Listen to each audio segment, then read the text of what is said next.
What's up? It's me, the Manchurian General, and welcome to another video. Now, yesterday's video didn't do all well, it's whatever. But I'm coming at y'all with another video. We're going back to the Ming Dynasty, in particular the armor department, again. Now, but we're gonna do this different. We're not gonna talk about any specific armor like Lam War, Shaolin Kai, scale armor. We're gonna talk about the building blocks. The arming garments. Yep, the arming garments. You know, arming caps, thick clothing to help pad stuff, and we have a good amount to go through. There's a whole lot to wear as your arming garments during the Ming Dynasty. But let's just get right into it. Now, I want to preface something before we go further into the garment. This is just a basic outlook. As the blogger on the Great Ming Military blog post has pointed out, there's not that much information on it. And this is all that he compiled, and I'm just relaying that information here. Basically saying this is just a basic outlook on the arming garments of the Ming Dynasty. Now, let's start. So the first one on the list, we have the Nao Bao, or Nao Gai, or brain wrap, or brain cover. Now, the example shown is from the Qing Dynasty. It's a helmet liner. Nao Bao and Nao Gai are terms for helmet liners or arming caps. Then we have the kerchief, the turban, and the headscarf. The example here is a sleeping guard wearing a kerchief. His helmet can be seen beside him. Note he doesn't seem to wear the typical Chinese top knot hairstyle. Now, Di Wang Dao, Tong Wang Nian Tu. Various forms of fabric head covers, such as the Tojing and Futo, were almost universally worn by men across ancient China. Naturally, such head wears were commonly worn underneath helmet as well. Now we gotta continue on. We have pad helmets. Yeah, we have one in the style of kettle hats. We have regular old caps, and we have one you can like tie it to hold it in place. It can either be made out of cotton or paper. Now the paper that we're talking about here is different from today's paper, but it's still made the same way pretty much. You layer enough paper, it'll provide padding. You just gotta get enough paper. Now, we have the shoulders / neckerchief, and the large ones it was used to reduce rubbing between the aventail and body armor. Next, we have the cloud shoulders or yunjian. The yunjian is the hoodless cowls, which is a type of like covering on your shoulders and all that, and it can be worn in place of a neckerchief or under it or under armor. Next, we have the jian tu shou.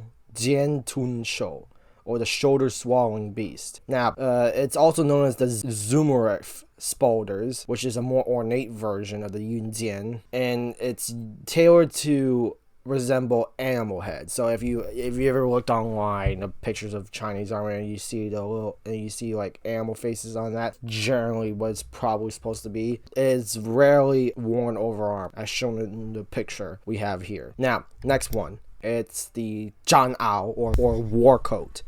The Zhanao goes down to the knees and has very long sleeves, and it can be worn by both the common soldier and the high-ranking generals. It can be either worn alone as an arming garment, over armor, or over another garment. It's a very versatile thing of clothing and garment. The Zhanao, it can be in many variations, i.e. fabric, how it's stitched, all that sort of thing. We have the Na'ao, which is a coat made of quoting a few layers of cloth together or lightly stuffed with rags. There's also the Pan'ao, lightly stuffed cotton coat that became popular during the era of the Ming Dynasty. The high-ranking generals would definitely have a more highly decorated version of the Zhanao, because you want to show off it when you're a general. If you're a general, you want to show off that you made a lot of money during your career as a general, or just your riches in general. And the Zhanao can be made of either the highly decorated ones. It could be either leather, like really really good leather, and or high grade silk cloth, because China was very well known for silk. Now, we have the Zhanpao or Zhongpao. Zhanpao or war robe, or Zhangpao or conquest robe. Now, it's a full length, i.e. it can either go down to your calves or down to your feet. It's the more bigger version of the Zhanao, which is what we talked about before. It's not necessarily narrow sleeved and or long sleeved, but it's also worn by common soldiers and high-ranking generals. Either, same thing, like either as standalone clothing, arming garment, over armor, or over another garment. An interesting fact is that Chinese generals that wore the janpao would have the right side of the janpao like not tied in, so it would expose their armor. But some others would cover the entirety of it and put pauldrons over the sleeves of the janpao. Next, we have the xiushan, or the embroidered shirt. The xiushan is a wide-sleeved, awfully richly embroidered short coat, typically worn over armor or other garments. It was typically worn by the attendants of generals and or the second-in-commands. And the picture shown above is from the Guan Yu Qin Jiang Tu, depicting Zhou Sang wearing a yellow xiushan. Zhou Sang being a fictional character from the Romance of the Three Kingdoms novel. He was the assistant of Guan Yu and died at Siege of Fang Castle, along with others. Or he either died at Fang Castle or died at Mai Castle by the Wu forces. Now, continuing on, we got the Zhao Jia. The Zhao Jia is an open front type overcoat that comes in that has either a round or square collar shape. It can either be long sleeved or short sleeved or sleeveless, and length can go from waist to foot length. It was widely used as a military outerwear during the Ming era, and most of the Ming Dynasty armor, like the one we talked about in the armor video, the long coat of Lamor, it's typically tailored in the style of a Zhao Jia.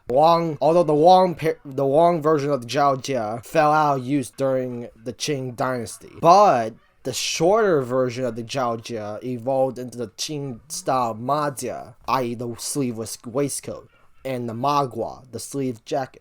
Now, we have the Hao Yi, or the lively shirt. These existed, according to the blog post, since the Tang era, but it became really popular during the Ming and Qing dynasties. It has two insignias, either square or round shaped, that sewed to the front or back, although unit affiliation can also be written directly onto the shirt. The styles, tailorings of Hao Yi closely follow contemporary military fashion. Like the Hao Yi would be in the Zhao Jia style uniform, as mentioned before. It evolved into the Ma Jia, Ma Gua styles. We have first Hao Yi is from Mao Jia Hao Yi from the Taiping army during the Taiping rebellion of the mid-19th century. It was a very bloody revolt, I'll tell you. It was a damn well bloody rebellion by a man who believed himself to be the brother of Jesus Christ himself. I'm not even capping. Then we have a Ma Gua style Hao Yi from the Huai army.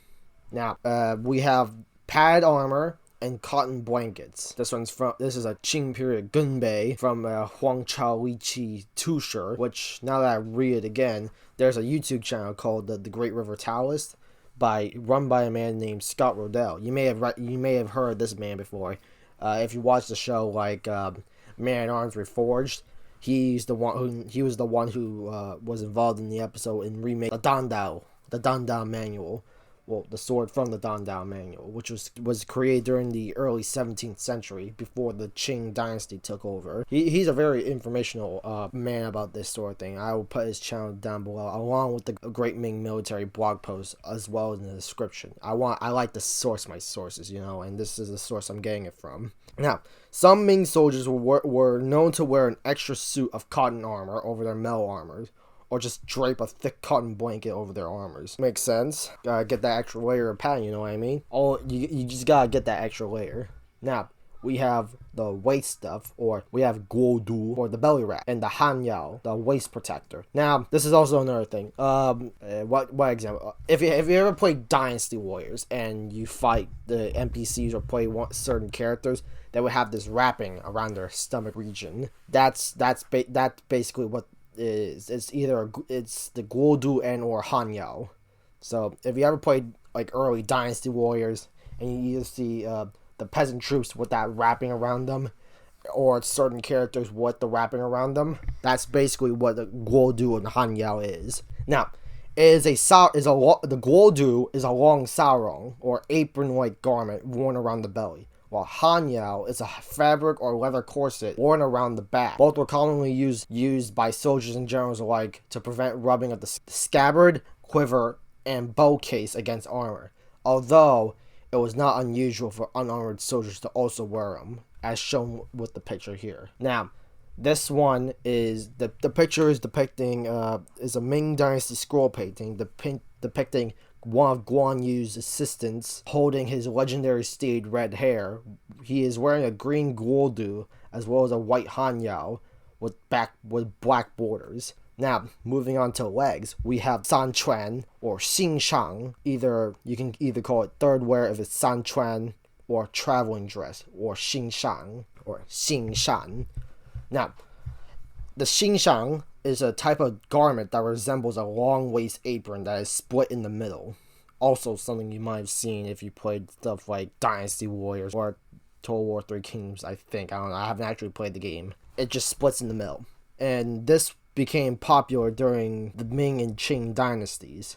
It's worn over the legs to keep them warm and protect against mud and excessive rubbing. Again, makes sense. And yeah, that's basically all we got here. Now, it's a parallel to Europe in a lot of cases. You know, the helmet liners and the helmet arming caps, although different designs, they had the same idea, and it makes sense too. If you're gonna wear a helmet, you gotta wear something to give it the extra padding you need, as well as or just have a helmet liner so the metal just doesn't sit on your head or just keeps it further away, but you're still comfortably wearing it. I have a helmet as well, and I don't have a helmet liner for it, but I do have a couple of caps that I just wear on it, and it really cushions it there, and the thing holding the plume doesn't pressing into my head. But anyway, besides that, so you have stuff like gambesons and all that, and some of the stuff here can be directly related to the gambeson. We got pad helmets, we have stuff like the Zhang Pao, Zhang Ao, and the Zhao Jia, all of which can be used, or it could be compared to the gambeson in terms of you could just stuff some padding in there and it could be used as standalone armor or in conjunction with armor. And so, yeah, I really do dig the fact that, the same cultures just have the same idea about armor stuff. And, yeah, we're going to move back to camcorder recording after this segment here. If you made it this far already, I'd like to thank you for watching this far into the video. And I very much, if you like the stuff you see here, why not hit subscribe? I'm going to say the same thing again when the actual video is done, so I'll see you in a bit. And welcome back. Now, after that little segment, I hope y'all enjoyed that bit. I've been starting to get a little bit of the hang of, editing and all that. So, but yeah, like I said during the whole, that bit of the video, I really do like the fact that different cultures have the same idea about stuff. And it makes sense, too. You gotta have some sort of padding when you wear armor. The Romans did it, China did it, the entirety of Europe did it, the Middle East, all that ilk. Even today, in some cases, the boxing glove, it's all padded and all that. Now, it'll still hurt, but at least you have a padded glove and it won't hurt as bad. That's a modern day example.